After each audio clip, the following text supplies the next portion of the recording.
You are listening to DC On Screen. Man, oh man, we are DC On Screen. We are back with a news episode, and it's been a damn long while since we had a news episode proper. Let it be. It hasn't even been that long. It's just a lot of stuff has happened. I didn't realize how much until you, right before we were recording, sounded almost in fear of it. I was like, let's not record a warm-up for this episode because we need to get through this. It borderline had like a Shaggy, I think I see a ghost kind of feel to it. Yeah. Also, last week we recorded a warm-up, and then before I posted the episode, I had like a little break that I cut through, and I said, by the way, I've got a warm-up that I just posted. I didn't post it. I forgot. Nice. I totally forgot. So we have the warm-up from last week, and I realized that tonight as I was sitting down and doing some prep. I was like, shit, It'll make it somewhere. So I apologize. And it wasn't pertinent to the Joker Folie à Deux review that we did. It's just for Patreons. Yeah. And that will be up. By the way, Gunn, I almost called off the show tonight because I was like, dude, I don't know what's happening this week, but fucking Gunn keeps dropping shit. And, I had planned tentatively to call this episode Prosthetic Penguin Peckers. But now it's going to be Powered Pups and Prosthetic Penguin Peckers.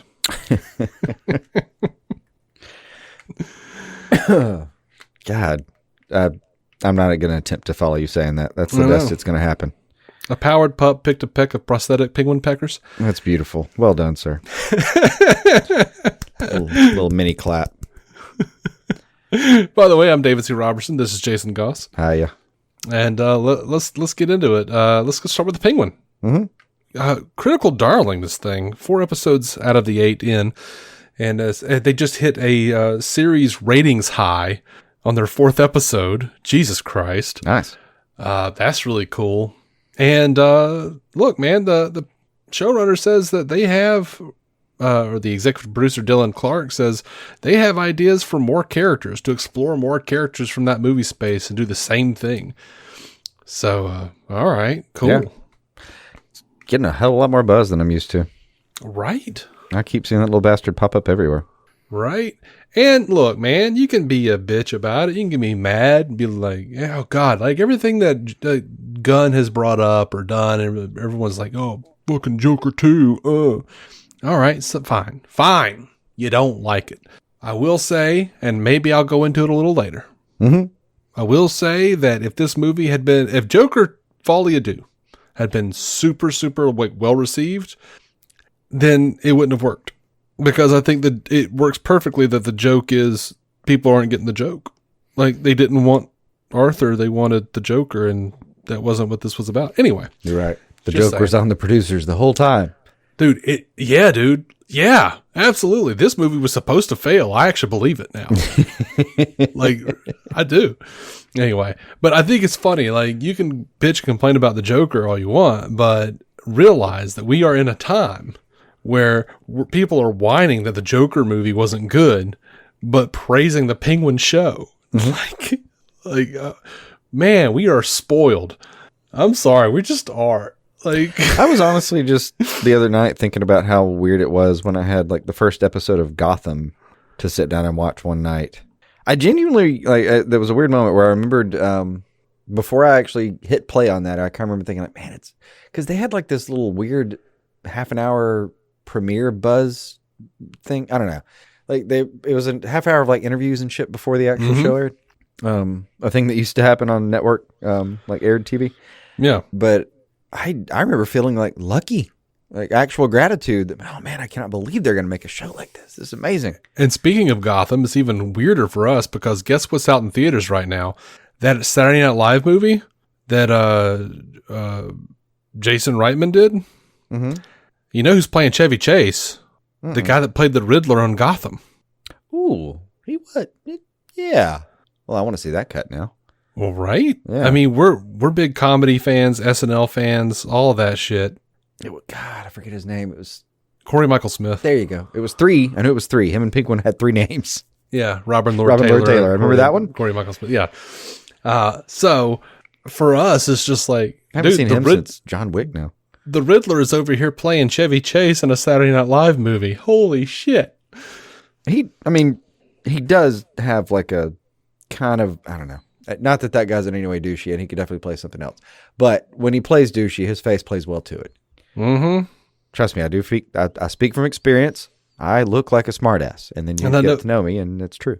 I know this isn't really a DC bit of news, but I did read a funny article where he was like, Corey Michael Smith was like, I want to meet Chevy Chase. And Jason Reitman was like, what do you expect to get out of that? Really want to do that? It's like, no, you don't. What do you expect to gain? Yeah. Anyway. I do hate the whole meet your heroes thing or don't meet your heroes thing, because sometimes that's great. But yeah, Mm-hmm. Yeah. Mm-hmm. So Colin Farrell says that he wore a prosthetic to be fully anatomically correct as Penguin. Mm-hmm. They did it just to be prepared for any eventuality. And he was talking to Cinema Blend, and he said, "It was there, man. It was there. I was fully anatomically correct." And of course, I want to know what it looks like. Like, does the dick look like a penguin beak? Does the left nutsack have a monocle? Instead of a nutsack, does he just have an upside down umbrella cradling his testicles? Yeah, just one limps. And then I want to know about the other Batman villains. Like, Killer Croc is easy. He has a killer cock. You know? Yeah. Riddler's twisty. The one I really want to see is Ventriloquist and Scarface. Oh, no. And I don't know how it would work. I just know Scarface would say he had wood. And I would laugh like hell when Ventriloquist made his dick talk. That is... There's some jokes about toothpicks mixed in there somewhere. Why do I feel like Joker and Ivy would both have squirting flowers? And that's why Harley likes both of them. A little bit. There is genuinely a part of me that prefers parts of any characterization of the Joker that basically treats him like a Ken doll. Yeah. I do sort of like him just being pure chaos above gender and sexual concerns. Like, yeah. Like, I would actually love it if there was some iteration. I don't remember if there's been a joke about them getting down in any capacity on Harley Quinn, but I would love it if Harley just like confesses to Ivy. She's like, "So me and Joker never fucked." What? Yeah. Kept asking him if he wanted to ride the Harley. Never quite did. Like, he's like Metatron. He's just blank down there. He's very mad about it. That would be fun though if it was. That's the greatest joke of all. That's why he became the Joker. Yeah, that's the real secret origin. You want to know how I got these scars? Because I don't have a dick. I think I would enjoy that the most if it was. Like the angrier he is about that. Like if and like the more it's a thing that even she doesn't want to admit that. Like, I never actually saw it. I don't even know what's down there. Like, he used to bathe in short jeans like Tobias or whatever his name is. Yeah. What do you guys think? You guys wanted Joker to be an incel. Yeah. Whew. Yeah. Mission accomplished. Talking to a comic phrase book. that always goes well when you use it. Talking to comicbook.com at the Penguin World premiere in New York City. Mm-hmm. Colin Farrell said that he and Barry Keoghan had talked about the two of them playing Batman villains. Farrell says, "The two of us had a giggle about it. He's the Joker and I'm the Penguin, and we're both from the north side of Dublin. It's bizarre and lovely, and it's the kind of thing that makes you a bit giddy. You just have to laugh about it. You realize your good fortune." That is funny that they're both from northern Dublin. I hadn't thought about that at all. Now, they were in Banshees of Inisherin together, so. They were. You just imagine him having a pine over that one, kind of. Just, it's fucked up, isn't it? You know? Yeah, it is, mate. Meanwhile, the other guy who was in Banshees of Inisherin was in Joker Folie à Deux. Mm-hmm. Brendan Gleeson. Mm-hmm. We don't know what the donkey's doing these days. I suspect. Has not made an appearance in any DC related He choked on a finger, didn't he? Yeah, I mean, he's a bit down. Over to Superman and Lois. The showrunners wanted the show to last 7 seasons. Is there 3 short? Yeah, according to Entertainment Weekly, they had planned for the series to be at least 7 seasons, and the plans were derailed when Nexstar acquired the CW and changed the network's programming, including ending most of its original series. Mm-hmm. Mm-hmm. And now they did say we were able to end it exactly how we wanted to end it, and that means a lot to us. Great. So can we go ahead and kill the thing where James Gunn is responsible for all of this? Yeah. Yeah, that one definitely had another player involved. It's going to be real funny to me if... so I plan to watch that one at some point. I really will. But way behind now. Yeah. So either way, it's going to be fun to hear your take on it. If you watch what you get and think, man, I just really wouldn't have added 3 seasons to that. That really should have been cut down. Yeah. I mean, to be fair, I have loved every season. Almost probably equally. I really liked I think 2/3 of the season that I watched and got distracted again. I would have been okay if it was like the first season and this season. Yeah. But I'm that guy. I'm like, let's do a limited series and move on with our day. I don't need to drag this out for 10 years. Well, the phrase "at least 7 seasons" I think is what you used. Mm-hmm. And that does scare me a little bit. I mean, yeah. Did they learn nothing from Smallville? Yeah. Now, I'm not saying... I just mean in terms of human misery. I'm not saying James Gunn, I'm sure DC Studios could have like saved it and just, they would have had to have taken on all of the budget themselves and then played it on HBO Max or whatever, or Max or whatever. Or they would have had to have like shopped it around and found another thing while they're trying to launch a different Superman thing. And it doesn't make sense. It doesn't make sense to keep it going. I mean, they would have had to max it, but I think it's what you told me those episodes were worth like $3 million a piece or something. It's more than that now. Is it? Yeah, but I mean, my take is that I think they would have had to stream it because I don't think there was any keeping it on the CW from some of his press releases. They didn't want to just kind of peter out the original stuff. They were thinking that was opportunity cost from the reality TV they could be airing. Mm-hmm. So I mean, even if whoever wanted to actually just pay for it and give them one of those sweetheart deals, just air it, we'll make everything, and then cut you off a piece at, the Sony Spider-Man deal or something. Yeah. I also don't know that like there may have been some sort of legality tied up in it with like certain characters. Who knows? I don't know. There may have been some like, oh, well, we got a first look and we're saying no, so you can't do anything for this amount of time. You know what I mean? Yeah. They have There might be something like that. Well, yeah. I mean, you can I've seen that done before. Sure. You can like grab a few IPs and say, yeah, these are mine for X amount of time. Famously they didn't get the, God, who was it that didn't get Silver Surfer or some shit like that? I think they separated his likeness or something. Anyway, you can tank a team by not getting all the right IPs to actually have them fight somebody. Mm-hmm. Alrighty. So when it was renewed, we found out that all of these, recurring, or all of these regulars were getting reduced to a recurring status. Mm-hmm.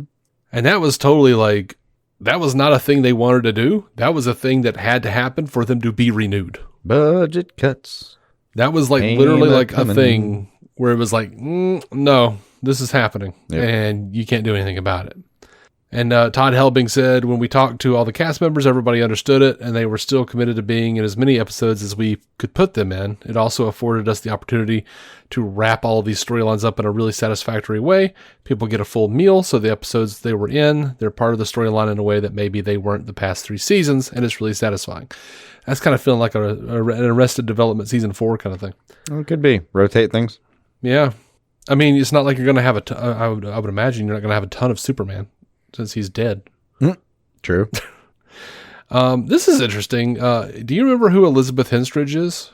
Not my name. She was Gemma Simmons in Agents of S.H.I.E.L.D. Yeah. She's playing Lex Luthor's daughter in Superman and Lois this year. Oh, cool. She had already directed a few of the episodes previously, and they were like, hey, man, you want to do this? Yeah. Hop on that screen, yo. Alrighty. Yeah, I don't blame her. Good to see her again. I liked her. Yeah, well, Fitzsimmons absolutely. was one of the best parts of that show. Over to Creature Commandos. And DC executive producer Dean Lorey was talking to comicbook.com. And he's also, like, his interview was about Creature Commandos, Harley Quinn, and Kite Man. Hell yeah. Because he works on all of those. But talking about Creature Commandos, he says, it was great, and it was really different in the sense that James Gunn had written all of the scripts before we started shooting. Usually, I'm one of the writers on the show, even if I'm running it, but James had fully written the scripts. They were great scripts. Everybody was really, really excited about them.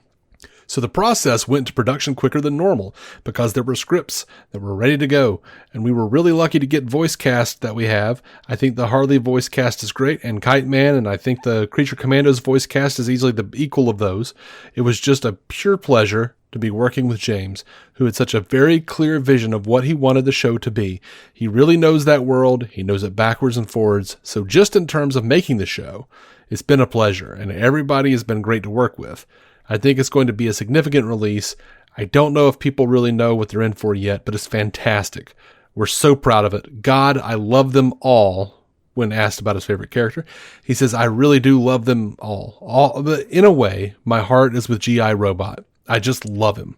He's played by Sean Gunn, and I was really curious when Sean came in to record because I didn't really have a take on what that would sound like, how robot-y it would be, and all of that. He brought such a beautiful humanity to it.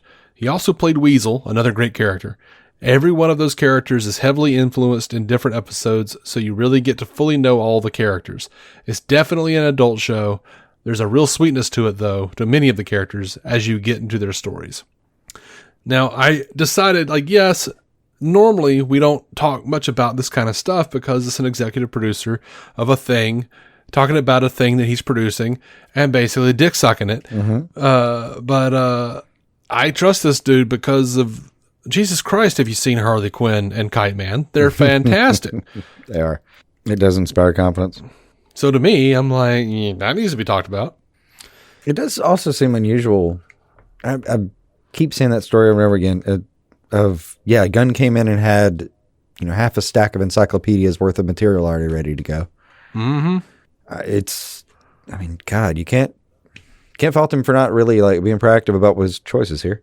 Yeah. It does seem unusual though to actually come in with full season scripts ready to go and just everyone seems to mention it. Well, he was working on Creature Commandos before DC Studios was a thing. Oh yeah, I know. We were talking about his secret project that he was working on, however long before he was doing that. Oh yeah. I know the guy basically just pounded out scripts in COVID apparently, and I don't know how many of those are still hitting the shelf right now, but are seeing the light of day. It's just an interesting part that I keep seeing from them is coming in with just a full ass game plan. I would have to. It's the smart thing to do with his contract though. Oh yeah, especially after losing a little bit of time to a strike. Yeah, and 10/19 he says. James Gunn says 10/19 NYCC New York Comic Con. It is currently, as we are recording, October 15th. James Gunn says that on the 19th of October, join me, Frank Grillo, David Harbour, Zoe Chow, Sean Gunn, Dean Laurie, and Steve Agee for the Creature Commandos panel, and we'll fill you in on all the details of our monster army and the seeds of the DCU. Hell yeah. Yeah, it is going to be exciting. I'm looking forward to that. Might not be busy. Maybe. It's just the Creature Commandos, but it does seem like they're addressing the DCU future. It depends, yeah. If he actually gets some juicy answers, we'll have some fun with it. But he's already been dropping stuff. But he has, and I like the fact that he advertised it a little bit. You are going to get some stuff, so it's there will be some protein in this meal. Speaking of which, now this hasn't been confirmed that I've seen by James Gunn, but all reports from very reputable, trades are saying that Alan Tudyk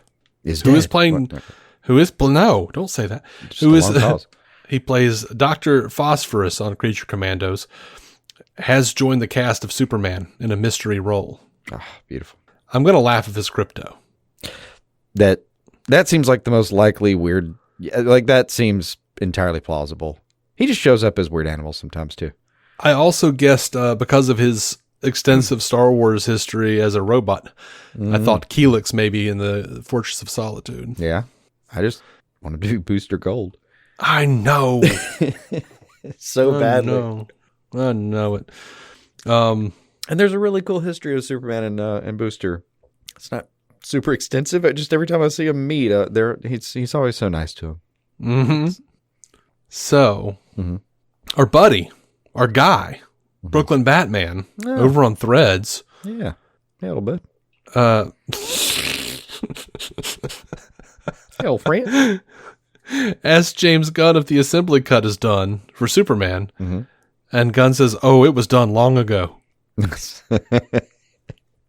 I am 4 movies past that. I mean, this is what he's been saying the whole time, though, is that, they edit while they're shooting, and they shoot very strictly keeping in line with the storyboards that he meticulously draws out. Yeah, it's so that they can almost even apparently. He spends a ton of time doing these storyboards. Then he shoots very strictly according to those, and they're editing while they're shooting so that they can get stuff to the VFX team and they can be doing shit as the movie's still going. Yeah. And what I love about that is this James Gunn set up machine is really just pulling down, like, I think he said for Guardians Volume 3, they had like 1 day of additional photography. Nice. So looking at this, I'm just like, this is like also going along with what he's talked about on Inside of You with Michael Rosenbaum, when he was talking about, like, look, they make a thing and then they change it in the last second and nothing is planned and everything is on a green screen. So like these VFX artists don't have any time to do anything. No, we're not doing that shit. Yeah. The story is the story is the story, and we're going to make it as best as we can. I'm digging it. And he's doing like this speed run almost of getting all this done. And I like I said, I know he's making it for lost time, and Godspeed, dude. It's either gonna be incredibly impressive if this is all good, or if it actually turns out to be complete crap for some reason, and it's gonna be like, oh yeah, he just rushed it. Yeah, you can feel the tweets from here. That'll be the risk, but I don't know. I don't think it'll be bad. I think I'm gonna like it. I think I'm gonna be happy with it, because this is how he did the Guardians movies. Mm-hmm.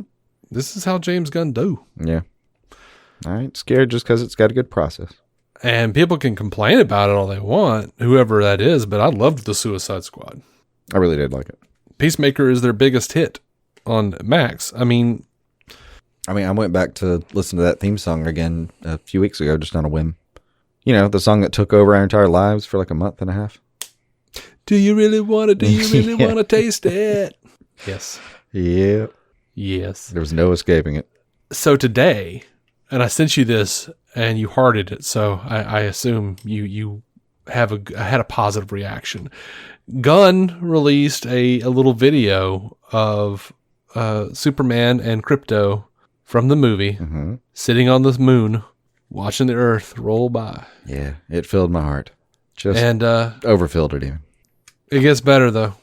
Gunn posted that and said, Krypto arrives on screens in Superman this summer. Krypto was inspired by our dog Ozu, who we adopted shortly after I started writing Superman. Ozu, who came from a hoarding situation in a backyard with 60 other dogs and never knew human beings, was problematic to say the least. He immediately came in and destroyed our home, our shoes, our furniture. He even ate my laptop. It took a long time before he would even let us touch him. I remember thinking, gosh, how difficult would life be if Ozu had superpowers? And thus, Krypto came into the script and changed the shape of the story as Ozu was changing my life. What better time to debut the not-so-good good boy, Krypto, than adopt a shelter dog month? By the way, Ozu today is fairly often a very good boy. Loved it. Heartwarming story. It is. Oh, we've all been there. Taking some poor little pupper and it just destroys everything you own for a minute. Now, immediately, of course, and this guy did it in the right way. He did go on to say that I still love it and I'm going to watch it. But he did say not to be that guy. But isn't Krypto supposed to be something akin to a Labrador or something similar? Because it looks like a smallish dog in this picture. Gunn says no. Krypto is historically a generic white dog, sometimes also a lab, white shepherd, husky, or Dalmatian. But obviously, he's an alien, so he wouldn't necessarily be exactly any one of those things. Yeah. I didn't think to stop and diagnose what kind of dog this is here, but it looked like one of the gooder boys. He just looks like a little mutt. Yeah. That's all that is. Just a wee mutt. And man, you know, the usual suspects are mad as hell because Krypto's going to be in a thing. And I don't know, man. I just, how are you going to get mad at a dog, man? How are you going to be mad because a dog with superpowers is in a Superman movie? You know how many Snyder Bros and other gem of a people are saying, this isn't realistic, superpowered dog. I'm like, motherfucker, this is a superpowered movie.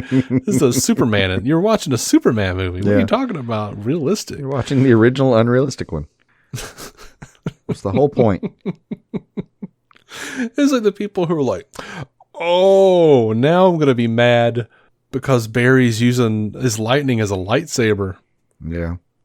That's unrealistic. Look, if you're worried about the dog, you know what this motherfucker got up to in the 70s and late 60s? Jesus, man. Calm the hell down. I think he was a seahorse for a minute there. Yeah, there's something weird. You know, at a certain point, and I've said it before, I know, I'm beating a dead horse. By the way, there was a super horse. Yeah. Anyway, not the point. I don't know. There's just, I'm watching The Flash. This guy can run so fast. He goes back in time, and you're mad that he's harnessing lightning and using it as a sword. This is your problem? Yeah. An infant gets cast from his home world and survives through space and lands on Earth, and now he absorbs the fucking sun's bullshit and becomes Superman, and he's flying around. And you're mad because he has a dog? Yeah. Pick other things to be troubled about. I do kind of, I do a little bit get the whole, like, oh, it's supposed to be a smooth white-haired dog. I don't know. This looks like a shaggy little fella that I'm going to like just fine. Yeah, he looks cute. Mm-hmm. Little one ear up. I'll say, one of my favorite things in any comic book ever is a Krypto. It come from Jeff Loeb and Ed McGuinness. Batman is on a roof. He's on a roof spying on Clark and his family. Mm-hmm, mm-hmm. Clark, Lois, and their parents, who are all having dinner. Mm-hmm. And as he's like panning, the next panel is just like the dog staring out the window growling. And he's like, damn, forgot about the dog. And a split second later, Superman is floating above him. What are you doing here, Bruce? Well, yeah, it's a good bit. I've never had my life not improved by the presence of Krypto in any form, man. Yeah, I like them. I've got a little stuffed one by my bed. Okay, look, McFarlane put out an atrocious Superman figure. He looks like Bane or something, and he's got the mullet. He's like from the 90s, and just terrible, terrible Superman figure. Mm-hmm. I wanted to spend the $30 because it had a Krypto figure in there. A Krypto figure came with him. And I was like, this is a terrible Superman, but God, I want that Krypto. I don't have a Krypto. God, we should rectify that somehow. Oh, you know what? I do have like a little like Dollar Tree from Super Pets, because they had a Dollar Tree. They put out all the little pets. They're like tiny, itsy bitsy, but I do have Krypto, so I lied. It's just not all the Krypto that you want and need in your life. That's right. It's not. I mean, the one by my bed, I think it was bought. Y'all can keep Streaky, the super cat. Fuck Streaky. Yeah. I want Krypto. Yeah. I forget about Streaky. Everyone does. Yeah. Oh. Anyway, I got that one by my daughter. She it was given to her and she decided I needed it more, and I agree. Mm-hmm. So it stays by my bed safe. That was the deal. Mm-hmm. I mean, as much as like you had already endeared yourself to me when we became friends, I think like the biggest bribing you. Yes. I think the biggest clincher was when you bought or when you got Story, who was a white dog. Mm-hmm. You gave her a collar with a Superman symbol on it because she looked like Krypto. Mm-hmm. And I was like, this man will be in my life for the rest of my life. I'm very proud of that collar. I put real work into that. Oh, I know. Ordered shit on Etsy. I sewed things. Still have that adorable. collar. Yeah. Oh, yeah. All right, let's talk about Peacemaker here. James Gunn teasing Frank Grillo's role in Superman and Peacemaker Season 2. Mm-hmm. He was talking to Entertainment Weekly. He confirmed that Frank Grillo is reprising the role of Rick Flag Sr. in live action in both the Superman movie and in the second season of Peacemaker. This is a thing he said over and over again, that The animated figures, the voices will become the live action everywhere that they can do it. He says he is a really cool character that Frank has been molding. The character is also in Superman, and he's an incredibly important part in Peacemaker. He is one of the primary characters in Peacemaker Season 2. So we get to see this character from different angles, and he is not simple. This isn't just a good guy, not at all. We see all different sides of his character. He is a morally complex human being. Grillo is somebody who I've known for a little while, and I've wanted to work with him for a long time. He was one of the first people that I talked to when I took over the studio. Like, we are going to find something cool for you. And now he is everywhere. Nice. I mean, when your little boy ends up running the Suicide Squad. Mm-hmm. He says the actors have to be able to work within different genres, and that's something Frank really has been good at. He's been really good at the comedy of Creature Commandos and also really good at the drama of Peacemaker and Superman. I mean, keep in mind, and he's said this before, when he goes over to Peacemaker, he is going to be facing off with the guy who killed his kid. Yeah, that's going to be fun. It's a really good point about the casting. They have to, go cross-genre and be able to get on-screen and off-screen at the same time. It's a lot of skill sets. Mm-hmm. In an interview with Variety, John Cena was talking about why we had to wait so long for season 2 of Peacemaker, which he does say is right around the corner. He says, what you got to understand and keep in mind is I'm the guy who plays Peacemaker. So when we come out with a show and it's the #1 show on Max, and finally we take a character who is supposed to be dead, bring Peacemaker back to life, and people enjoy the universe and want to see more of it, and then you have a shift in the structure of who was calling the shots over at DC. James and Peter actually both called me and said, you know what, we want to take some time and do this right, but it's just going to take a little time. So it was crazy to know we did something people want. They want more of it. Let's do it again. And everybody's like, no, wait, we just got to go do a few things first. And we have this whole plan and it's all going to work together. So if you just trust us, we'll be okay. And it seems like forever ago, now that we're filming every day, it seems like it'll be just around the corner that we're watching season 2. I mean, he's absolutely right. A lot of shit has gone down. It has been a journey. He is absolutely right. And it's a journey, dude. Like, I'm just like, so many people are so like, oh, why is it taking so long? Why is it taking so long? You have no idea how long this shit takes, y'all. You gotta be patient. Stop being hateful to these people. I'd love to know when that conversation happened. Like, we want to do it, but we want to do it right. I promise. If you'll just hang in there with us. James, are you going to cavil me? Just tell me now. Are you going to cavil me? Gonna cavil me? I can't be cavilled. He's like, no, you were hired. Cavill wasn't. Oh, people you are signed so the contract, mad. right? He did sign the contract already, right? It was a handshake agreement. You can't do that shit. That is a state by state thing, sir. Did you see this picture? Did you see the picture of what appears to be a Native American sitting in front of a fire? No. And Gunn said, "Who might this be?" # Peacemaker. I didn't catch that one. Well, it's just a barebacked individual with silver hair that appears to be braided in pigtails, and he's got feathers hanging from what looks like to me red armbands.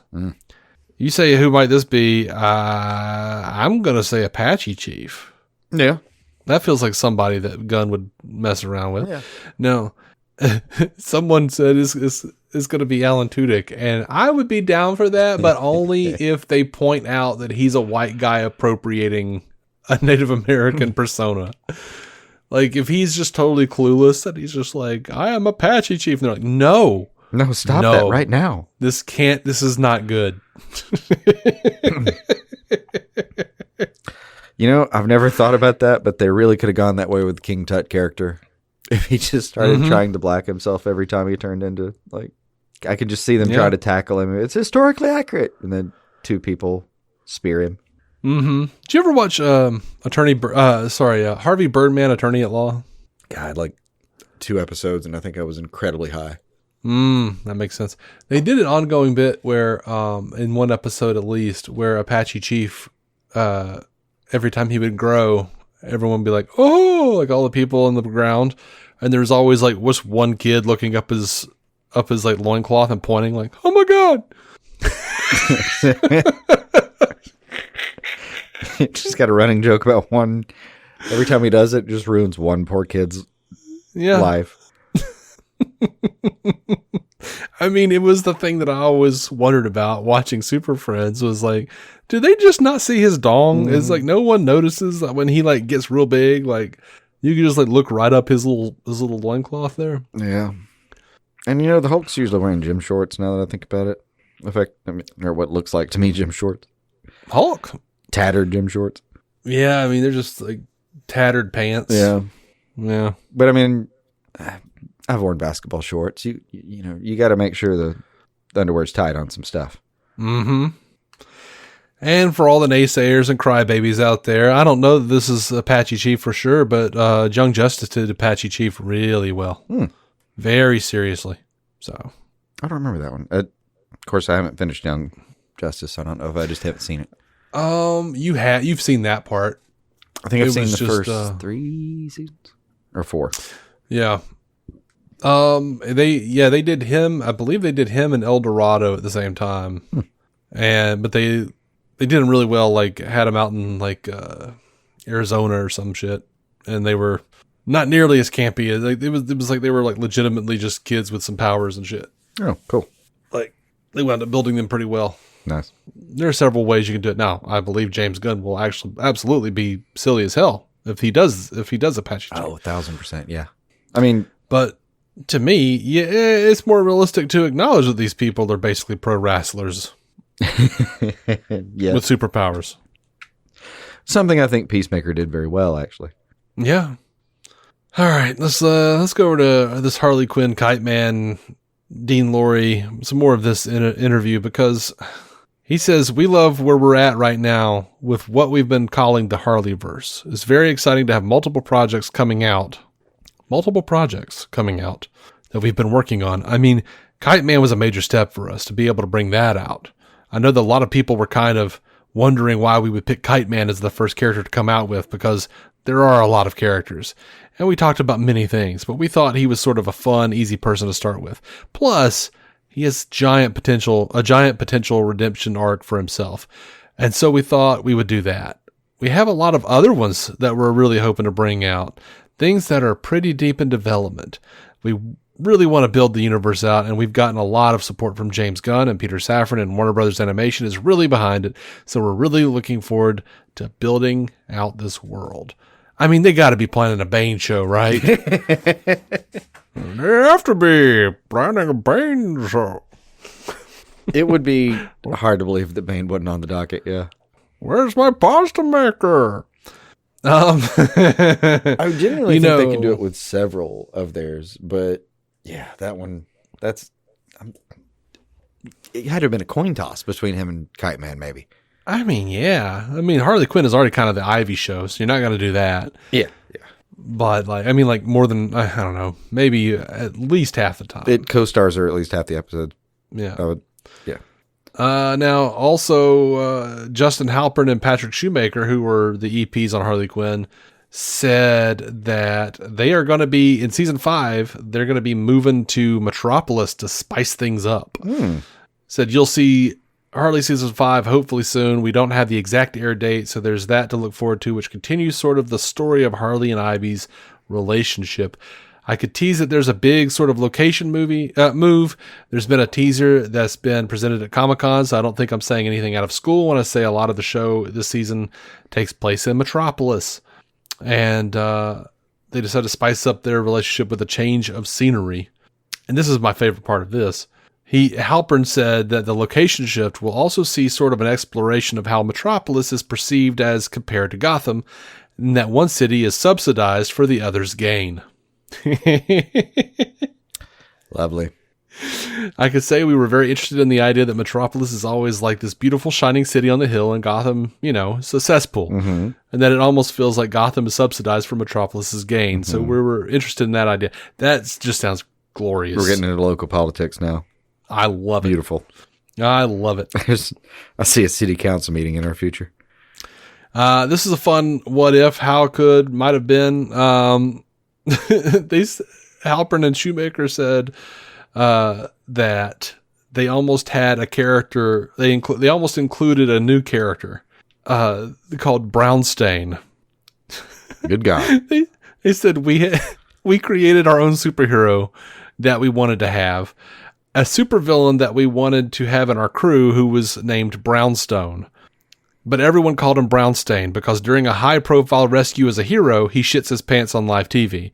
So everyone called him Brownstain, and that's what turned him into a villain because he was so upset. Of course. So then he took refuge in Harley's crew, and DC said, we have 20,000 supervillains and superheroes. Can you just find one of those? And we said, okay. They were totally right, by the way. 100% right. Brownstain should not have been one of the characters on the show. DC has plenty of characters that they were letting us have carte blanche with. DC made absolutely the right call. This is not me saying justice for Brownstain. This is me saying it's just an interesting part of the Harley lore that never happened. Yeah. I want to start the hashtag justice for Brownstain movement. Yeah. I got to agree with him though, man. I think it's hilarious. I can't think of a single character that we got that I would have traded for what you just told me. I'll take that potted plant all day. I think I would have been fun. Maybe. I would have had fun. The Batman Part 2, in a recent interview, Matt Reeves says that the Batman trilogy is still happening. It is still a plan that they're doing the trilogy. He says they're sticking very closely to the path we envisioned. You know, a lot of people keep complaining, oh, it's taking so long for the Batman Part 2. It's taking so long. Why would it take so long? You dumb motherfuckers, it's because the Penguin is Part 2. He literally came out and said, I was doing the Penguin as Batman Part 2. And then Casey Bloys said, I want that for the show, for the network. And he was like, all right. So like the Batman Part 2 is out. It is coming out. You're in the presence of it. Like, stop whining about the Batman Part 2. Like, it will be a different thing, and it will also be a part of this. So, the Penguin is out, and it is happening. It's like, currently, as it's airing, I'm watching people complain online about, like, how there's no Batman Part 2. Yeah, there is. It's called the Penguin. Jesus. I do hate how things get hijacked that way, though. I mean, it's annoying, but also, like, if it means that, like, they got to do a long-form Penguin show. It does. It has plenty of advantages, but exactly that confusion is one of the things that I don't like. That not everyone gets the memo effectively, and some of the people who do just didn't want that damn memo. Yeah, I mean, well, it's just people just like wanting to give, talk shit constantly. Like, oh my god, like, why is it taking him so long to write? Because he wrote a thing and then it became a TV show. Yeah, they changed it on him. He was like, cool, let's do this. Creative process, man. Things change. You can't just have everything right away. I mean, also, if you expand a TV show over this, you're like, you write 2 or 3 hours worth of script, and then they come and go, oh man, that's awesome. Can I just have like 3 more of that? Yeah. Well, I think this is a good time to go to break, and then we'll come back with some more really cool news. I'm really excited about this next thing we're talking about, which is Dynamic Duo, but I'll talk about that soon.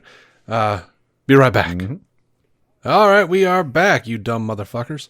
Joke's on you. I'm kidding. Our people listen to our show aren't dumb. They're the smart, reasonable ones. Yeah. They're not those assholes on the internet. I mean, I guess technically you are on the internet because that's how you listen to us. Probably. I mean, we are also a couple assholes on the internet, so that's true. But this asshole is really excited about Dynamic Duo. Mm-hmm. This is a thing that Gunn talked about, like, oh man, this is coming. This is in the works with DC Studios and Swaybox. So this is a 6th and Idaho movie scripted by Matthew Aldrich and is being made by a relatively new animation studio out of New Orleans called Swaybox. And that studio's husband and wife creators, Arthur Mintz and Teresa Anderson. Mintz is going to direct the movie, and it follows the early days of Dick Grayson and Jason Todd, a.k.a. the Robins. Mm-hmm. Now, what's cool about Swaybox is, and what has me really excited, is the technology they're using is Momo animation. It's a cross between CGI animation, practical elements of stop motion, and live action real-time performance. And they put a freaking reel from 2017. It's their 2017 reel. So this shit is years old now, and it looks fantastic. The link is in the show notes. I showed this thing to you, the puppets. Mm-hmm. And I'm trying to remember it now. Damn it! I gotta look that up. Well, the first one is a puppet who tries to drown himself. He drowns himself because it's shot like a real film, and it's like the brother, like there's a guy and he has a business, and his brother is like his manager, and then like he kind of like this other guy tells him like, no, I'm taking over your brother's management, and that's how he finds out he's fired. And he like goes outside of the party in the middle of the rain and like tries to drown himself, essentially. Nice. And it's shot like a real film, very dramatically, but they're all puppets. And there was also a thing where they were using Tink animation, some kind of this new little thing called Tink, where they can really closely mimic animation in puppet form with like they were using footage from the Iron Giant, but it's basically like monitoring and figuring out like algorithmically figuring out like how to make the same faces as the cartoon was. It was real weird and neat. I am not a smart man. I don't know how all that works. But anyway, this looks really cool. This is like innovative as hell, and I can't wait to see. So far, I think I would also prefer someone to explain this to me very slowly. Mm-hmm. I need like old school Sunday afternoon Discovery Channel half hour. Yeah. When you really learn the weird stuff. Yep. And all it took was me trying to explain this to you to prove that I'm the real dumb motherfucker. Right. Yeah. And worse, because I was listening the whole time. Hoping for the best, like a fool. Hollywood Reporter confirms. Mm-hmm. Hollywood Reporter confirms. Mm-hmm. Not James Gunn. That's THR. Gotcha. They say their confirmation is a claim, basically, that a live-action feature is in the works, starring Bane and Deathstroke. Okay. Matthew Orton, who wrote Captain America: Brave New World, is penning the script. It does not currently have a director attached. It might be a Sinister Six movie. Nobody knows. So, no confirmation from the real. No confirmation. And we don't really know what universe it may be in. We don't. But my personal hope is that it's not actually a movie, that they're wrong about that, and that it is it's the new TV show from Harley Quinn's universe. I mean, yeah, that would be... That's my hope. Pretty amazing. I mean, I'd be into that. Yeah. You could do a Joker version where it's just like a long, drawn-out fight between a dude that has a steroids issue and another guy who took a few classes near a katana. Yeah, right. Let's not do that. So speaking of half-truths and gorilla dust, there are all these rumors going around like DC, Warner Brothers is looking for a middle-aged actor to play Batman. Middle-aged actor. They keep saying that over and over again. Oh, they're looking for an older Batman. People are upset about this. And Gunn shared one of the reports and said, bullshit. Oh, I miss that hand of God coming down to declare what is and is not true sometimes. Yeah. He backed off. He said he was going to back off, to be fair. We knew. So over to Lanterns. We do have Gunn confirmation. Mm-hmm. Kyle Chandler is Hal Jordan in Lanterns. And Aaron Pierre is Jon Stewart in Lanterns. Mm-hmm. And Kyle Chandler comes from Friday Night Lights, early edition. Aaron Pierre has been recently on, what is it? I don't know. Rebel Ridge on Netflix. And that's like the number one title worldwide. Yeah. And he's about to play Mufasa in an animated Lion King prequel. Hell yeah. So everybody's really excited about that. And also, I'm more excited about this. I don't know these guys. I just don't know these guys. Either of them. But Hollywood Reporter confirmed that James Hawes is expected to direct the first 2 episodes of Lanterns, as well as executive produce the series. And that dude is known for Slow Horses and Black Mirror. And both has also done high quality, large respect products. But he's done multiple notable episodes of Doctor Who, including The Empty Child and The Christmas Invasion. Okay. I am down. I genuinely don't know. I mean, that's nice resume on all above, but I really don't know a damn thing about any of the 4 people you just mentioned. That's fine. I don't either. Saw pictures of the dreamy ass Green Lantern, and I do remember the guy being on Friday Night Lights, but I don't think I never watched an episode of that. So You know so little I do. that you don't realize I just mentioned 3 people, not 4. That is true. Yeah. That is true. I'd morph those last 2 into 2 characters. Nope, that was wrong. Yep. Did you watch this first look at the Endless for Super Sandman season 2? No, I didn't. Damn it. You sent me that. I forgot. It's cool. I forgot to look at that one. It's cool. I sent that to you though, right? You did. It's always jarring to see Tom Sturridge not in it. It looks weird to see God just in normal light.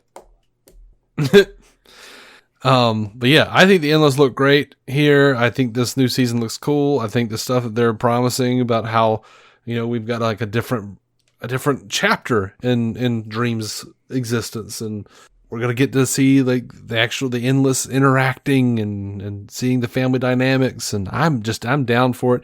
Did laugh out loud at how no one ever at all at any point in the video mentioned a damn thing about Neil Gaiman. He did not show up. His name did not appear. Everyone's just kind of going like, So the Sandman is going to be great. We ain't talking about Neil right now. Yeah, it seems everyone's got a freeze on some of that right now and waiting to see how it turns out, I guess. I don't know. Noticed a distinct lack of chatter in his general direction, though. Mm-hmm. Did you watch that trailer I sent you for Batman Ninja versus Yakuza League? Yeah. I watched this and laughed, thinking this is absolutely not anything Jason would want to watch. No, not a chance. And at the same time, I'm sitting there going like, it looks cool, but I don't know why they keep making jokes about hair. I mean, like the whole thing, they're like, oh, I liked your hair better. How did your hair grow so fast? I'm like, what are they talking about? Are they making fun of Tim's hair? I know one of them had like really short hair, shaved his head or something in the last one. It's been a very long time since I tried this exercise, but it may be time to try it again if I can just sit down with someone who actually understands how any of this works and just see if they'll explain it to me. Okay, Let's watch this thing. I'm going to try to just sit and listen. I think it's been like 10, 12 years since I've tried. Maybe it's like taste buds and allergies, and I don't know. But I'm not going to go back for everything, even if that works. I'm not going back to watch Tarantino films right now. You got to draw a line somewhere. I think Tarantino films are one that I do. They are some that I go back for when I can get around to them. But if I'm given the option, I will choose Coen Brothers over Tarantino. Yeah. I will also choose Linklater over Tarantino.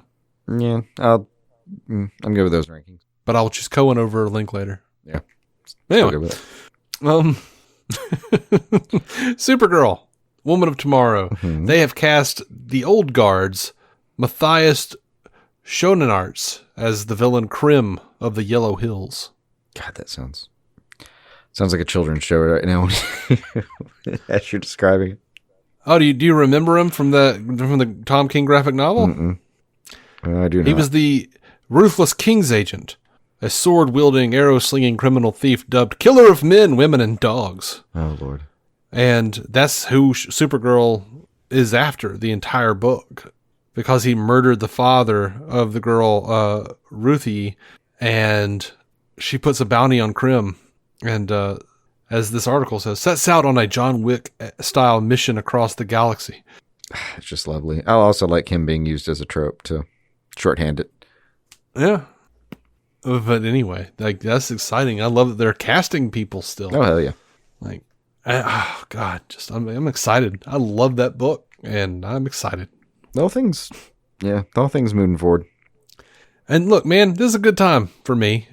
For DC, as far as I'm concerned, My Adventures with Superman, a thing that I enjoy thoroughly. Recording has started on season 3. Mm-hmm. Jack Quaid said. Matt Reeves talked to Collider. He says, I don't know what the trajectory is, but season 2 of Caped Crusader, Batman Caped Crusader, he thinks would be coming sooner rather than later. He says, I think it would be 2025, not 2026. We're in the midst of animatics, and the episodes have all been written. Hell yeah. Damn. I don't know. I thought the same thing earlier today when I was looking at even the little game James Gunn picture with the with Krypto. Like, I can feel the excitement finally growing. Been hibernating. Into our little WBT section, James Gunn reposted this thing. An outlet posted a report titled, James Gunn assures every announced DCU project is still coming despite lack of updates. And Gunn responded to that and said, just to clarify, I said everything we originally announced was still in development, not that it's still coming. That all depends on the scripts. We'll never put a half-assed script in production just because it was announced. Yeah. Now, also, this account called DCU Brief posted, James Gunn became DC co-CEO only 2 years ago. In that time, the studio has already announced a 5 to 10 year slate, filmed a Superman movie, filmed Peacemaker and Creature Commandos, cast over 15 key superhero roles, and approved finished scripts for Supergirl and Lanterns. And Gunn reposted that and said, don't leave out picking up the incredible Super/Man, the Christopher Reeve story. And then he pimped it because, it was coming out the next day. But, what he didn't realize is that this account had posted several pictures, one of which had Kumail Nanjiani as Booster Gold. And they said, does you reposting this mean Kumail Nanjiani, I can't say his name, Nanjiani, as Booster Gold is confirmed? And Gunn says, no. I foolishly didn't even know there was more than one photo. So it's not confirmed, not like debunked. He's just not confirming it. He's playing with it. So I don't know. But, I saw a lot of, with this post, this James Gunn became DC co-CEO only 2 years ago post that lists all of his accomplishments. I saw a lot of people saying stuff like, we haven't had a new movie in 2 years. And I'm like, what fucking 2 years are you talking about? Because there's been a lot of DC movies coming out in the last couple of years. There have. I mean, also, how long do you think it takes to make a thing? Yeah. I definitely feel some sense of like a chasm as far as, one universe dying, the other getting started. But there's been content most of the time. Oh, yeah, there's been content constantly. I mean, what was last year? We had, The Flash and, I don't know what, Aquaman 2? Yeah, I think those two. But, I don't know. We had Blue Beetle. We had Shazam 2. We had Black Adam, in October. No, that does feel like 5 years ago. But it's been a lot. That's just movies. Yeah. And it's, dude, the fact that, his first thing is coming out at the end of this year. 2 years, when you throw in the writer's strike, that is really good. Yeah, it's really not bad. A lot of TV wrapped in that time. Yeah, man. I don't know. Anywho. I do also, like I said, I do kind of understand the instinct of the feeling, though. It feels like forever. Time just passes differently. Yeah. So, am I to take it that you are siding with the dumb motherfuckers? I mean, just no, but I can if they just need some help. Round out the numbers. They need some help. Yeah. I mean, it's only like a matter of time. Not necessarily on this issue, but. Oh, God. I'm getting real aggravated with people, man. Yeah. Oh, man. So someone said, is there any possibility for DC Studios to produce or buy more documentaries? There are some very interesting corners of DC's real history whose stories I think would be worth telling. Gunn says absolutely. If they're like Super/Man, I'm all for it. You didn't get to see that, did you? No, that was heartbreaking. Yeah, I've heard. So good though. I think Gunn would have a lot of fun with it too. The book I'm reading that I've been reading for like a year, it feels like. But Superman vs. Hollywood is a lot of fun. Mm-hmm. There are stories in there that were are absolutely worth a little bit of screen time. Yeah, absolutely. Like some shit happened, man. Mm-hmm. Yeah, I need to finish reading that book. I keep trailing off and doing other things. Yeah. I get about a chapter a month when I remember it. It cycles like all the other ones. Yeah. Not that it's not interesting. I'm just very ADHD. Oh, yeah. I have to bounce. Yeah. Speaking of dumb people. As we Stephen are. Amell, man. Stephen Amell. Is he getting weird? Yeah, he is. He's getting weird for me. He was complaining that he was talking about on Inside of You, it looks like. He said, I joked about it because I think that it would be wonderful one of these days to go back and do something that was in a medium where I could break bones and drop an F-bomb and just sort of go the hard R route version of Arrow. And he says, to my understanding, it was going to happen, but it got killed at the studio level from people that I think were making decisions that were fear-based. They're not fear-based, Stephen. It was a popular enough thing. Look, Arrowverse did a lot of really cool things, and did them well. Some things they didn't do well.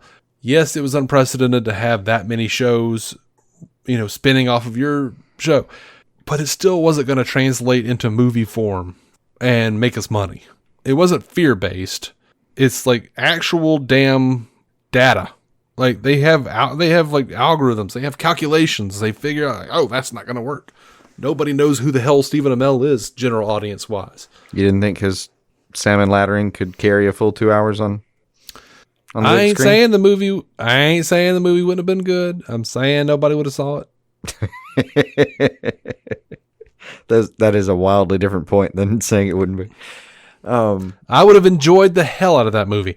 I don't think the general audience would have paid attention to it. I don't think they would have been able to muster it.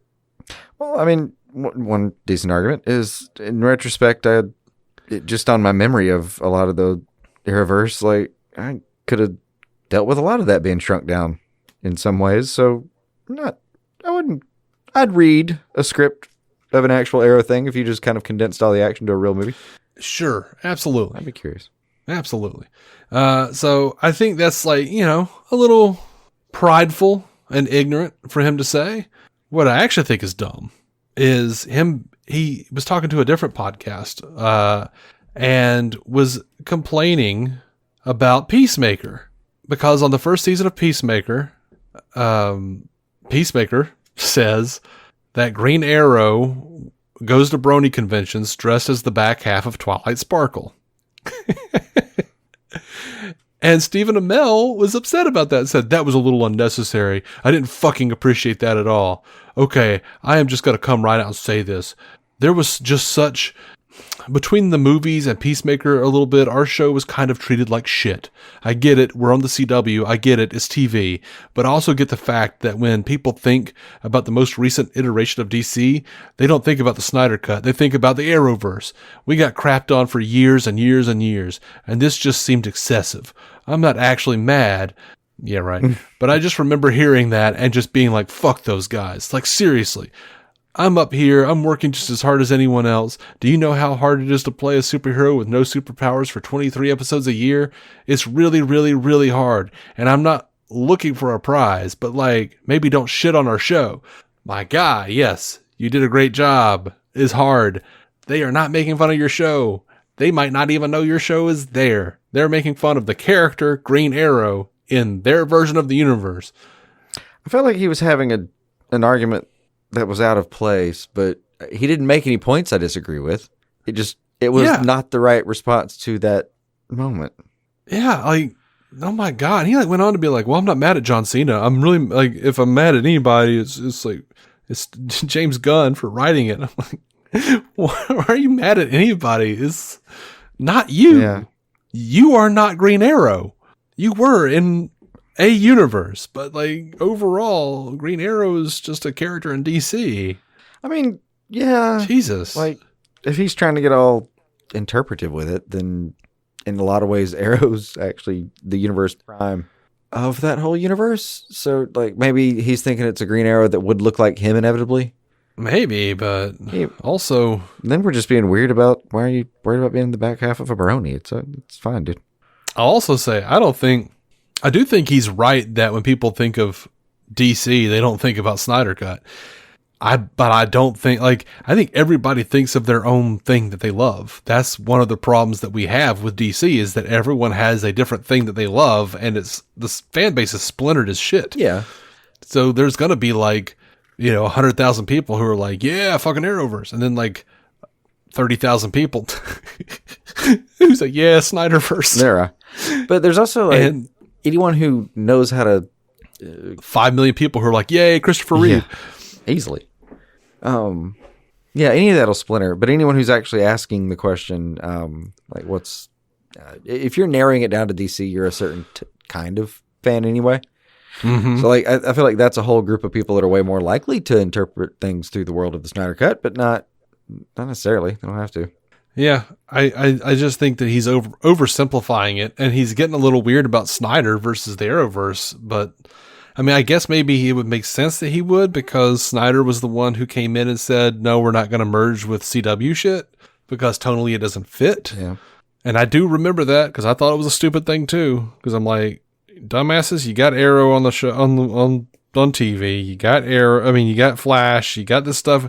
Why are you not like pulling off of those like full on storylines and just bringing people who already have a slight fan base over and like blowing them up, which would blow up the TV shows? And that's fine. Whatever. Like, I disagreed with Snyder on that. And, I mean, I guess there's the numbers game. It was only going to build in a couple million people.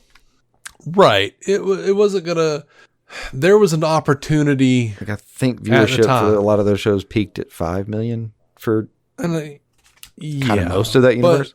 Well, it was like about 6 million for Crisis on Infinite Earths, but Marvel's kind of done their version of it, and certain things didn't get as big of ratings as they thought it would. And I feel good about that, because 9 years ago when we started this show and we were like, that's a fucking bad call for Snyder not to like include the CW, we had every reason to think that it would bolster the TV shows and force them to be of higher quality. Yeah. But Marvel thought the same thing. They were wrong. I don't know. That's why they're like, well, Netflix Marvel was wrong because they thought that they were going to be able to build out a universe, but like people watched things out of order and didn't understand like what they were supposed to be doing, and ignored certain shows. True. And they didn't, that were integral to the canon. Yeah. They also didn't make a really solid play about what was and wasn't canon with the rest of the MCU. Like, they didn't fully commit. I'd hate to call it on that experiment just based on theirs. I think a lot of people did that. Yeah. But also they're now currently, because they did make it very clear with the Disney Plus shows, but now they're cutting back on those because of the same issues. Like some of those same issues where people are like, I don't know about that. We can't keep up with everything. Yeah. So like if they had tried to keep up, like do the Arrowverse, but also like be a part of the Snyderverse. And I don't blame Zack Snyder for not wanting to like deal with that and be like, I'm not doing that. That makes sense. But to me, it was, I at the time, I felt it all should be connected, and I don't feel so dumb, even though it didn't work or wouldn't have worked, because Marvel thought it would too, and they were wrong. So yeah, and it is a production nightmare, to be sure. I mean, absolutely. This is why I still credit Guggenheim with pulling off, I think, the most impressive thing in the history of television production with that crossover. Yeah. And it, I shit on CW and the Arrowverse sometimes, but at the same time, like, I do recognize that like a lot of it was damn good. And also, I wish a lot of these shows had gotten proper endings. Like, I wish Batwoman had at least I don't want a whole another season. Give me a fucking movie. Like, give me like a little movie that wraps it up. And, I'd be pretty happy with that, and like a movie to wrap up Legends of Tomorrow. I'd be so solid with that. Please. Yeah. Please. But, if I'm lowballing, would you take, 6 10-minute episodes on Blue Ribbon to wrap everything up? I'd rather not have it. Those Blue Ribbons animated shorts were shit. They were bad. They were just not. But, they honestly, Arrowverse doesn't get enough credit. It did a lot of phenomenal things. It did it did for DC what the Marvel Universe was doing on the big screen, but they did it on a TV budget, and not even like a good TV budget on fucking CW. Yeah. Like, that's massive. I can't believe they even got to do that. It was a feat. Yeah. And they did Crisis on Infinite Earths. We got connections with Birds of Prey and Smallville and the Burton universe in 66. Jesus Christ. Like, I definitely understand Amel's props. kind of, do you know what we went through vibe there. He's right. Absolutely. But also, I think he's just taking it too personally. Also, yeah. I don't know why that got under his skin like it did. Why that got under his skin or got under my skin? No, Amel's. Yeah. Okay. Because I'm like, I've been doing this show for like 9 years. I'm seeing a lot of this shit, from the outside and kind of looking at all these different angles on it. I'm like, never once did I sit there watch a Peacemaker going like, oh, they got Amel. Yeah. He wants to fuck up My Little Pony. What? No. It never even occurred to me that it was in any way related to Stephen Amell. I had forgotten the joke. Yeah. As in point of fact. Sure had. That's been old. That's been buried a long time. Like I do vaguely remember it being spat out of somebody's mouth, but damn, it was a throwaway moment. Yeah, I mean, also as Peacemaker, what all was happening on Peacemaker was, I mean, is Peacemaker who's calling saying people are butt babies and saying Aquaman's fucks fish. Yeah. He's like terribly jealous of all these superheroes and tells people all this horrendous shit about them. Like, but this like grade school shit, like that's some kind of shit you hear in like 6th grade. Like, oh, yeah, he's a brony. He goes to brony conventions. And, like, dude, you're like 45. Why do you know who Twilight Sparkle is? Like he is the real joke. To make fun of it.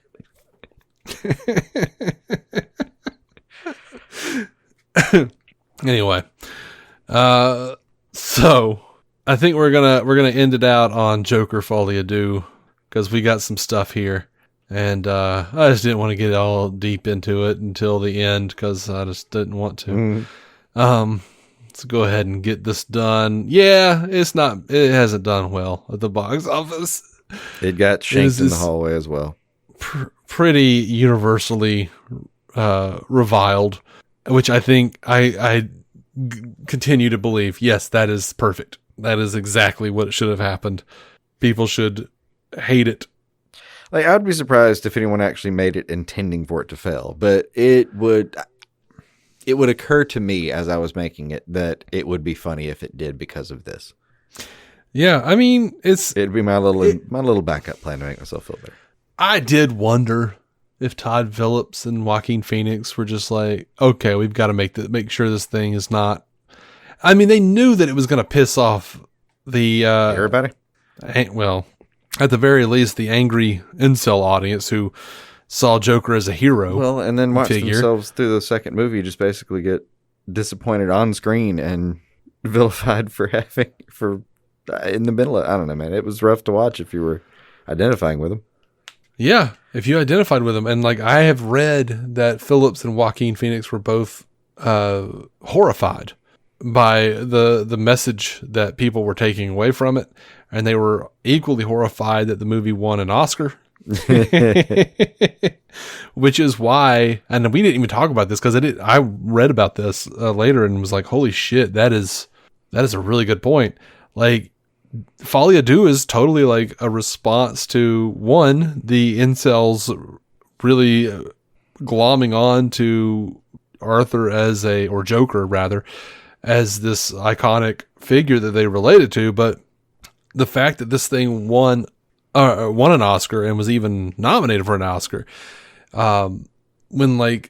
this Folie à Deux is a response to all of those things, as well as a response to the idea that, like, one, Phillips could not get this movie made about a mentally challenged guy unless he slapped an IP on it that everyone recognized. But nobody wanted Arthur. They only wanted Joker. And what happened in Folie à Deux? Mm-hmm. Everybody wanted Joker. When he came out as Arthur and said there is no Joker, everyone abandoned him. Yeah. And what are the audiences doing? They're abandoning him. That's not Joker. Yeah, no. Didn't you watch the movie? That's the point. Or did you get mad and walk out? But the beautiful thing about the structure of the film, which has been shit on for being overstuffed, that's kind of the point. Like, it's like all these like Oscar tropes It is a courtroom drama. It is a movie about a mentally challenged individual. It is a, it's a musical like La La Land or something, it is a prison drama like Shawshank Redemption. I think it's brilliant.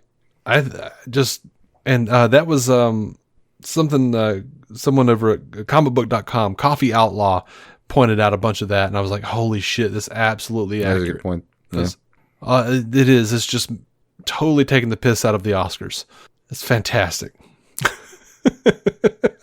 Well played. I don't know. I adore it. I think it's fantastic. A lot of people have been asking. A lot of people have been asking, is Joker 2 a prequel to the Dark Knight trilogy because of the guy cutting open his face at the end? Absolutely not. And here's why. In the original ending to Joker, the first Joker, Todd Phillips wanted to have Arthur carve a smile into his own face, and Christopher Nolan pitched a baby-ass fit and had them change it, because Christopher Nolan is a big fucking crybaby who demands artistic integrity for himself but forces other artists to change their visions if it's too close to something he did. So, once again, DC on Screen wholeheartedly says, fuck you, Christopher Nolan.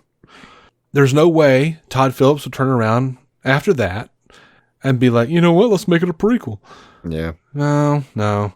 I think this was, if anything, that was a middle finger to Nolan and the fans. But yeah, now that Nolan has dipped on WB, Todd can do whatever he wants. And so now there's someone else slashing his face open in the universe. But other than that, the timelines don't match up. The murder of the Waynes happened totally differently in Joker than it did in Batman Begins. A lot of people don't remember that it happened in Joker, but it totally different during the Joker riots. And Batman would have remembered the Joker riots that his parents got killed in. Gordon and Batman would both have memories of Fleck and the whole Joker riot nonsense, predating Ledger's Joker. It just doesn't work. It doesn't work in any way. Yeah. No way is it any part of it. Just, it's two separate things. Just has to be. Todd Phillips told the Hollywood Reporter his time in the DC universe is done. I mean, no kidding. I believe it. I just straight up believe it. Yeah. I mean, think of it as he made two $500 million movies or slightly over and called it a day. Mm-hmm. The one thing I've thought about in retrospect is, I know it's the idea of just slapping the IP on it's got there's a lot of shittiness built into it, but there's also, I don't know, the story works so damn well when it's Joker. Because of what we already know about him. If you're going to just grab a character to make your story work, one, I actually don't know how the story would have worked without having some kind of built-in plumage there. But there's also, I'm trying to imagine that film as just a guy that's not named. He has to have some sort of persona that he takes on for the structure of that film to work. Mm-hmm. It definitely fits it to just be the Joker, but yeah, I think he would have just had to whole cloth a wannabe supervillain out of that. And it would have been hard to watch. Oh yeah, that would have been the part that I objected to the most pregame if I were them. I just don't know if you can convince me the whole city was going to get behind this one asshole. Mm-hmm.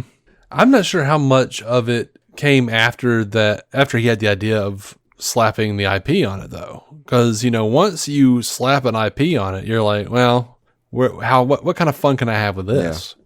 But ultimately, like, the story was always about this abused loser with a mental illness that no one gives a shit about. That was like the whole movie. Nobody cared about him until he became Joker. Yeah. There's an interview about the midway point that does a great job with that. It seemed like about the midway point. Anywho, we got some feedback from our review on Joker Folie à Deux from Mindblowinable on YouTube. I loved this movie. Thank you. It is. I loved this movie. Thank you so much, guys. And your theory about Lee not being real in the last scene on the stairs makes so much sense. How could she know that he would run back there? Why would she wait for him if she didn't need him anymore? It makes sense. Poor Arthur. Thank you so much for dropping us. Yeah, thanks for dropping us a line and for the kind words. Dude, I thought we had it dead to rights. But Todd Phillips said in an interview with Entertainment Weekly that the scene on the stairs with Lee was real. It was not in Arthur's head. That's weird. So it's the only time in the real world she sang well. It was so aggravating to me that I read that. I was like, you son of a bitch. Ah. It does. It fits so well. There's a part of me that wants to be like, I don't believe it. I think you're just fucking with us now. Mm-hmm. Anyway, so I'm going to also link a link to that. Critics and DC fans are both wrong about Joker 2, and here's why, by Coffee Outlaw on comicbook.com. I'm going to link to that in the show notes so you guys can read it. I think it's a really good article. Really good, what do they call it? Editorial? Is that right? It used to be a word. Opinion Op-ed? piece? Oh, whatever. Our buddy Scott McClellan, DC Squadcast, says, wanted to respond, Duck Goss, to your comment on your Joker 2 review. All the songs were pre-existing, all either jazz standards or show tunes from pre-existing musicals. In the animated sequence, the posters for all of the musicals were on the wall. That was beautiful. Yeah, I didn't catch any of those nods early on that. I remember seeing something on the wall, but just now don't recall what the hell it was. Yeah, I knew I think I knew that they were pre-existing, or at least most of them were. I recognized a bunch of them. I genuinely don't think I, like, off the top of my head, recognized anything all that distinct, at least. Nothing that I would call, like, American, like, songbook kind of crap. Right, yeah. Joker Folie à Deux is going to be available digitally much sooner than originally anticipated. Yesterday. It was available coming up yesterday. October 29th. There's just going to be street corner barkers for this thing at some point. October 29th, you'll be able to purchase it digitally for $24.99 in UHD. That's going to be on everything. PVOD, Amazon's Prime Video, Fandango at Home, Apple TV. We don't know when it's coming out on Max. Show up in your Apple Music like a free U2 album. Yeah. No, people are still referencing that U2 album. I didn't want it. It's fine. Fine. They broke the social contract in a way, you know? Yeah. Like, dude, I was going through some burned CDs, and at this point, these are like burned CDs of mine, burned CDs of a couple of my ex-roommates that I somehow got a hold of, that they left them with me or whatever. Yeah. CDs of my wife's, from college years and whatnot, and CDs from my brother-in-law and sister, because they just gave us stacks of CDs and said, "Here, go through these and see if you want them." And I went through them and just kept all of them because I just have a hard time throwing away things like that. I've still got a couple albums worth, but I don't even know if the data is still good. They're just little it's like little memories. Yeah, but I was going through them last night and alphabetizing them, because my the thing that I had them in started to fall apart. Anyway, I just saw a couple of CDs. Someone wrote U2 on it, and I shivered. I went, ugh, like it was like a shudder. Like, oh God. See, that wasn't what everyone thought was going to happen. Yeah. But I totally get it. I get why everyone would be like, I don't want U2. I just felt violated. Don't force me to listen to this album. It was a free album. We thought it would be okay. No. You don't get to give me a free thing. Yeah. You can't just ignore it. That's not the point. Also, I think U2 is one of those things where, like, a lot of people, I think way more people enjoyed having that free album than were willing to admit to it. Because I feel like U2 is one of those bands where people are like, I don't like fucking U2. That's bullshit. And then they're like, when everyone goes to the store or whatever, they like put on Beautiful Day. You think this is basically the, closet Nickelback fans. Yeah. It's like, but like, dude, U2 is so popular. They are such a big deal. They sell out whole fucking stadiums, and they're like a huge, like their tickets are crazy. Oh, yeah. And they're such a big deal. So many people statistically love U2. There's no way that a huge chunk, an ungodly chunk of the people bitching and saying they hate them are secretly fans. I mean, I generally have a pretty solid distaste for them, but I've also got like a cluster of 2 or 3 songs that I think are fantastic. So I don't know. I mean, look, I'm never going to turn down Hold Me, Thrill Me, Kiss Me, Kill Me. I can. It's okay. Batman Forever soundtrack, man. It's dope as shit. It's the best thing they ever made.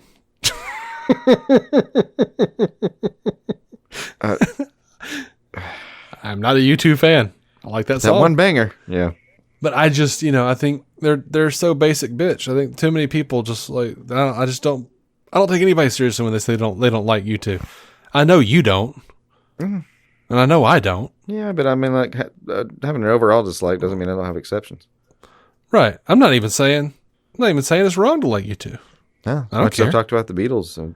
There's the song "What If." It makes me want to crawl into another universe and never come back. Yeah. It's like Matchbox 20. People, or is it not? What that might be what goes on. God damn, it was What Goes On. What goes on in your... Yeah, no thank you. Yeah. I'm a huge Matchbox 20 fan. When I play Matchbox 20, I've always got at least one friend who's going, can't believe you're listening to Matchbox 20. Because they're not a cool band to like. You're not supposed to.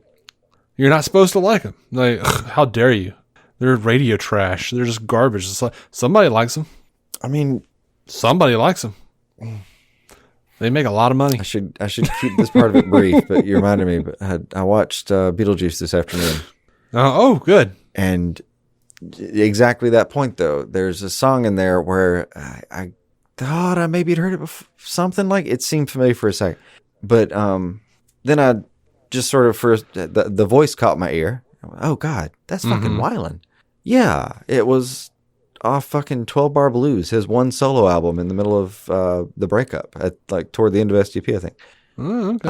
I watched that CD that like I think I have a physical copy somewhere because I eventually bought it out of just, well, it's $4.99 now, and I do love this band, but I don't know this CD. But this is back in the time of buying things before you knew what they sounded like. So yeah. I just watched it drop in value. Nobody wanted that damn thing, but it was suddenly in this in Beetlejuice as he's impressing somebody.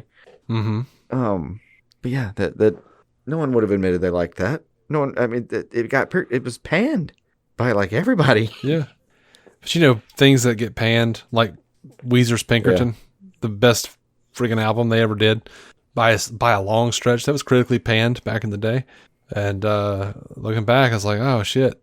That's the one that everybody loves. That and Blue Album. Yeah. So, but yeah, I mean that happens. It happens. But I'm sorry. I didn't know Matchbox 20 was that big of a deal until I realized, like, oh, holy shit! Like 2/3 of every album are radio hits. Somebody likes them. That's a good point. There's also probably a saturation area. Oh, there definitely is. There's at some point. You know how much fun it is to hate certain bands or people or whatever. Yeah, there might be a point where at a certain level of popularity and weirdness, maybe a band, it's overall for humanity more fun to hate them than the people who actually like them, love them. Yeah. They serve a purpose as a villain. And I guess that's okay. I mean, Coldplay's doing fine. Yeah. Coldplay. It is. But you know what? I just watched that episode of Modern Family where Chris Martin is trying to buy a house from Phil, and he's delightful the entire time. I got no hatred for Coldplay. I don't like their music, but you know what? Like, I like a couple of songs. That's all it is. Pretty much entirely neutral on them, except for a couple that I really love. Yeah, that's all it takes, though. It's a couple you really love. Well, just one really that I can think of, actually, but still, that was a good one. Yeah, sure. But like if you're like Matchbox 20 for instance and you put out like 5 or 6 singles from every album, a whole lot of people's going to have that one they love. Somebody's buying those albums, y'all. Just saying. The musical elitist, that's part of the problem too, is that I'm in the creative I'm in creative fields, and I have creative friends who are all elitists. Yeah, we're all bitches and hate everything. It's like every fucking thing that I played in the house, you would like walk in and look at me like, the fuck is wrong with you? I'm like, this is Eye of the Tiger, bitch. I have to go now. Anyway, do you like Beetlejuice, by the way? Loved it. It's great, wasn't it? Sandworm's still shitty. Yeah, man. Man, I really want a third. Oh yeah. They asked Sooner than later. someone asked Michael Keaton if he would be okay for coming back for a third, and he just says, "Oh, I'd come back every year." Enjoyed that, did you? Yeah. Burton seemed a little more like, I don't know, maybe. Keaton's like, I'll do this all over every year. Let's do it. He does really look like he's enjoying himself. He does. He's eventually going to run out of age-inappropriate females to try to marry to keep the franchise going, though. I mean, he jumped that shark in the first movie. So, you know. I mean, we're just running out of people in the universe. Was he going to date the real estate lady's daughter? Yeah. I mean, he could. There's your third movie, mate. I know. He could. With a lot of Keaton's recent interviews, I thought you were going to say, like, yeah, Keaton's comment was, as long as the check cleared. I'd be all right with that, too. Keaton's like, yay, I'm old. As long as I'm not, like, hateful towards a group, I can say pretty much anything. And they'll just be like, ha, ha, ha, that Keaton. That rascal. Ah, he's all right, though. Yeah. All right, I'm going to call it. Is that okay? At 11 o'clock at night. I'm tired. Mm-hmm. Thank you guys for listening. Until next time, keep some DC on your screen. Bye.